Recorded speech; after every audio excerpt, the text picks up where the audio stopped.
আজ 31 অক্টোবর চট্টগ্রাম সহ পার্বত্য ও উপকূলীয় বিভিন্ন উপজেলায় ঘটেছে নানা ঘটনা। দুর্ঘটনা, হত্যাকাণ্ড, ডাকাতি থেকে শুরু করে রাজনৈতিক অঙ্গনের গুরুত্বপূর্ণ সিদ্ধান্ত, সব মিলিয়ে দিনটি ছিল ঘটনাবহুল। চট্টগ্রাম নগরীর দামপাড়া এলাকায় বিকেলে পুলিশ সদস্যবাহী একটি বাস নিয়ন্ত্রণ হারিয়ে দুর্ঘটনায় পড়ে। এতে নারী সদস্য সহ অন্তত 27 জন আহত হয়েছে বলে জানা গেছে। আহতদের চট্টগ্রাম মেডিকেল কলেজ হাসপাতালে চিকিৎসা দেওয়া হচ্ছে। খাগড়াছড়ি মাটিরাঙ্গায় পিকআপ ও মোটরসাইকেলের মুখোমুখি সংঘর্ষে ইয়াসিন আরাফাত 17 নামে ফটিকছড়ির এক কিশোরের মর্মান্তিক মৃত্যু হয়েছে। মিরেসরাইয়ের খৈয়াছড়া ইউনিয়নের নিশ্চিন্তা গ্রামে গৃহকর্তার গলায় ছুরি ধরে হাত পা বেঁধে দুর্ধর্ষ ডাকাতির ঘটনা ঘটেছে। স্থানীয়রা জানান, ডাকাতরা বাড়ি থেকে স্বর্ণালংকার ও নগদ টাকা লুট করে নিয়ে যায়।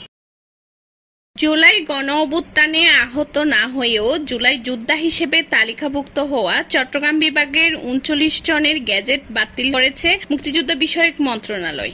এর মধ্যে চট্টগ্রাম জেলার 29 জন রয়েছে। নির্বাচনের আগে গণভোটের কোনো সুযোগ এখন আর নেই বলে মন্তব্য করেছেন বিএনপি মহাসচিব মির্জা ফখরুল ইসলাম আলমগীর। জাতীয় প্রেস ক্লাবে জেএসডি এর 53তম প্রতিষ্ঠাবার্ষিকী উপলক্ষে আয়োজিত আলোচনা সভায় তিনি এ মন্তব্য করেন। চট্টগ্রামের ফটিকছড়িতে বসতবাড়ির সীমানা নিয়ে বিরোধের জেরে এক ব্যক্তিকে পিটিয়ে হত্যার অভিযোগ পাওয়া গেছে। সীতাকুণ্ডে ফুটবল খেলতে গিয়ে অতিরিক্ত গরমে সাকিব নামে এক কিশোরের মৃত্যু হয়েছে বলে জানিয়েছে স্থানীয় সূত্র।